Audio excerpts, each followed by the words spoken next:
Hello guys, আমি এখন যে বিষয় নিয়ে আলোচনা করব সেটা হচ্ছে অ্যালার্জি। সো অ্যালার্জি আমাদের দেহে কিভাবে তৈরি হয়।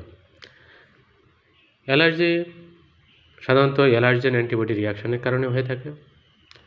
এখন এখানে দুটো বিষয় চলে আসছে, অ্যালার্জেন আর অ্যান্টিবডি। অ্যালার্জেনটা হচ্ছে যে foreign particle that produce allergic reaction, আর অ্যান্টিবডি সংজ্ঞা সেটা হচ্ছে যে antibody is ways of protein that increase immunity living organism.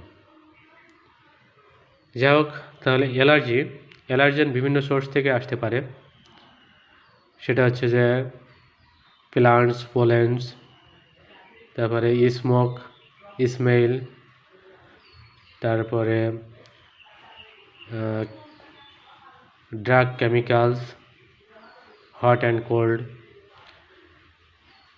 তারপরে bee sting, animal dander, etcetera etcetera.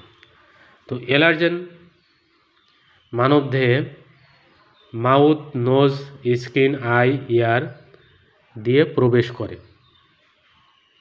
তখন এপিসি অর্থাৎ অ্যান্টিজেন প্রেজেন্টিং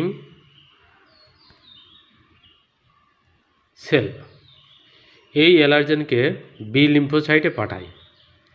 তারপর অ্যালার্জেন বি লিম্ফোসাইটের সাথে বাইন্ড করে। তখন বি লিম্ফোসাইটের ভিতরে থাকা অ্যান্টিবডি ব্লাডে রিলিজ করে।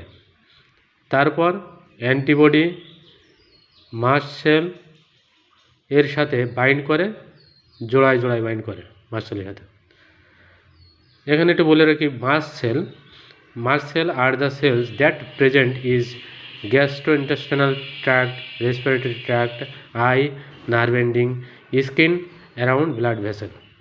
অর্থাৎ mast cell are the cell that contains bradykinin, histamine, prostaglandin, leukotriene, etcetera inflammatory mediator এখানে থাকে।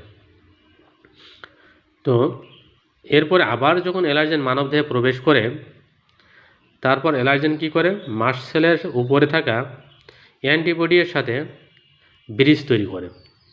ফলে অ্যালার্জেন অ্যান্টিবডি রিয়াকশন হয়।